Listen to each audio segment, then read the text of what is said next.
Jadi ada yang bersedia mau membantu saya itu, jadi pembantu saya di situ istilahnya kan, yang masak, yang ngomong anak saya yang masih umur 9 tahun itu, udah kamu berangkat aja ke sana, ini uangnya. Habis itu besoknya anaknya lagi dapat musibah, uangnya belum saya pegang nih. Eh, apa iya saya bisa ke RDIY ini dalam hati ini? Pasti bisa, pasti bisa, pasti bisa. Ya akhirnya dikasih saya uangnya itu, ini secukupnya lah untuk tiket kamu, untuk grab kamu sampai ke sana. Udah pergi aja sana. Pokoknya nggak usah mikir pulang, nggak usah mikir apa katanya gitu. Sampai kamu dapat titik terang di sana itu, ya udah ya. Apalagi di situ kan ada anak yatim segala macam. Cuma saya sedihnya itu sampai di sini tuh gini Pak Haji. Eh, Kehabisan uang terus saya itu beban di hati itu, kok saya nggak bisa kasih apa-apa di sini, nggak bisa sedekah, masih itu yang saya beban. Nah maunya saya itu begini Pak Haji, gimana caranya aset saya yang ada di kampung itu bisa terjual sesuai, ya nggak usah lah dapat untung sekian-sekian, yang setidaknya untuk modal saya sekitar 600 juta aja rumah saya itu, saya sudah lega gitu. Jadi itu yang saya mau, jadi biar ditutup semua utang-utang saya itu, biar nggak ada beban, itu aja yang. Tapi kemarin saya pernah ada doanya, hajatnya gini, jadi milik saya, jadi milik saya, apa, jadi bingung Pak Haji, saya itu jadi mau dijual ini kayaknya nggak mau terjual karena sudah digimik-gimik kemarin itu. Nggak disita, nggak terjual, ini masih hak milik saya, masih rezeki saya selalu gitu kemarin. Nah jadi saya itu bingungnya itu, kalau itu nggak dijual saya nggak punya apa-apa, nggak punya modal, nggak bisa mikir, apa iya harus ini jalan keluarnya gitu.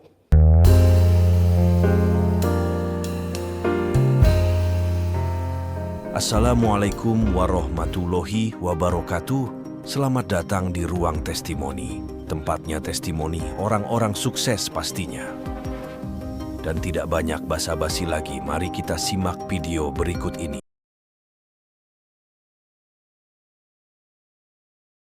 Jadi ada yang bersedia mau membantu saya itu, jadi pembantu saya di situ istilahnya kan, yang masak, yang ngomong anak saya yang masih umur 9 tahun itu, udah kamu berangkat aja ke sana, ini uangnya.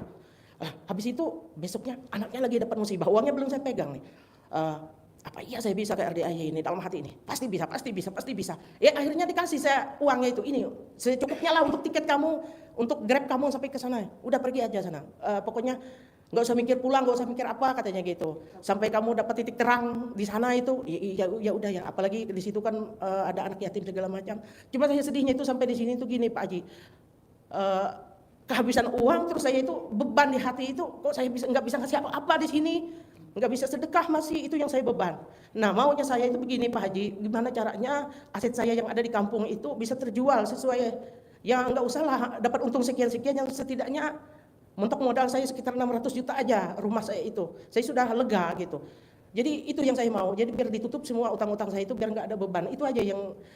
Tapi kemarin saya pernah ada doanya, hajatnya gini, jadi milik saya, jadi milik saya, apa, jadi bingung Pak Haji, saya itu jadi mau dijual ini kayaknya nggak mau terjual karena sudah digimik-gimik kemarin itu. Nggak disita, nggak terjual, ini masih hak milik saya, masih rezeki saya selalu gitu kemarin.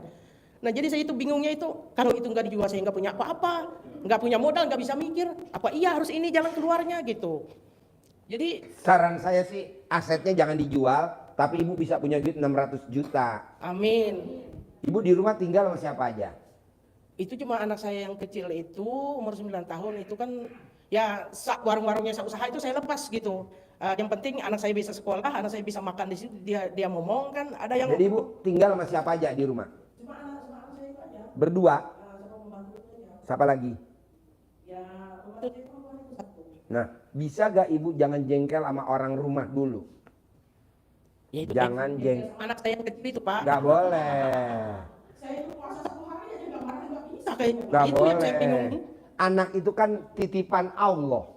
Allah titipin anak lewat kita untuk kita syukuri, nikmati, jalanin.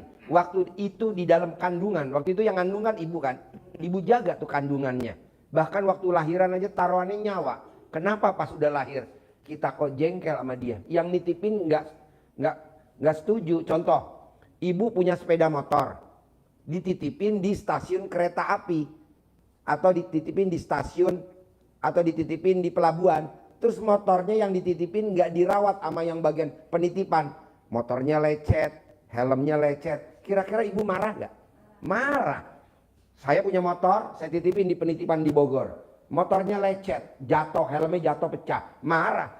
Allah juga begitu nitipin anak, kitanya malah jengkel sama dia. Jangan dong. Ibu taklukin dulu tuh nakalnya anak. Dengan apa? Dengan ilmu kearifan lokal. Jadi ibu remes alat kelamin ibu, taruh di wajahnya dia kalau tidur. Nurut, manut, katut, sayang, setia.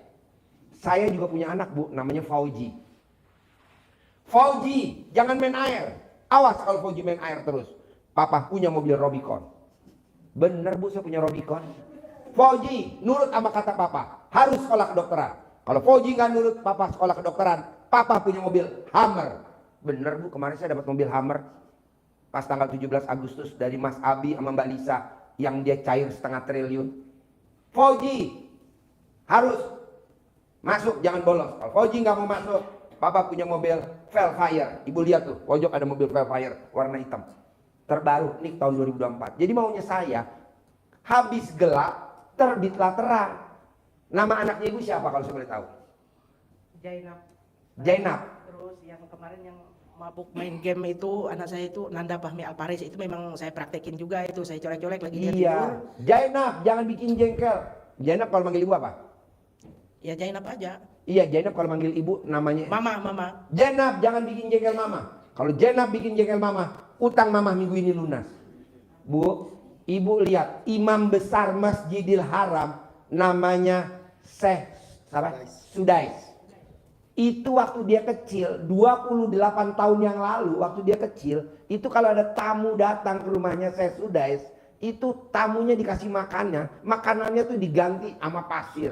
Sehingga ibunya Syekh Sudais marah. Syekh Sudais, kalau kamu nakal, nanti kamu jadi imam Masjidil Haram. Sekarang jadi imam Masjidil Haram sampai hari ini. Mau saya, bisa gak bapak dan ibu utangnya lunas karena nyumpain. Ini kok malah nyumpainnya yang negatif. Kenapa nggak nyumpainnya yang positif? Pokoknya nih, kalau listrik nggak nyala-nyala juga, utang gue lunas besok pagi. Begitu, ini malah kita di medsos, PLN. Wah gila, janganlah. Kita mah apa-apa medsos, janganlah. Jadi kita sumpahin, pokoknya kalau ini tukang sayur nggak lewat, utang saya lunas. Begitu, ini mah enggak. Tukang sayur nggak lewat, udah kita gerutu. Akhirnya berlaku tuh ayat, habis gelap, gelap lagi. Harus habis gelap, terbitlah terang. Jadi kalau anak nakal, Fauji jangan main air ya. Kalau Fauji main air, nanti listriknya bayarnya mahal.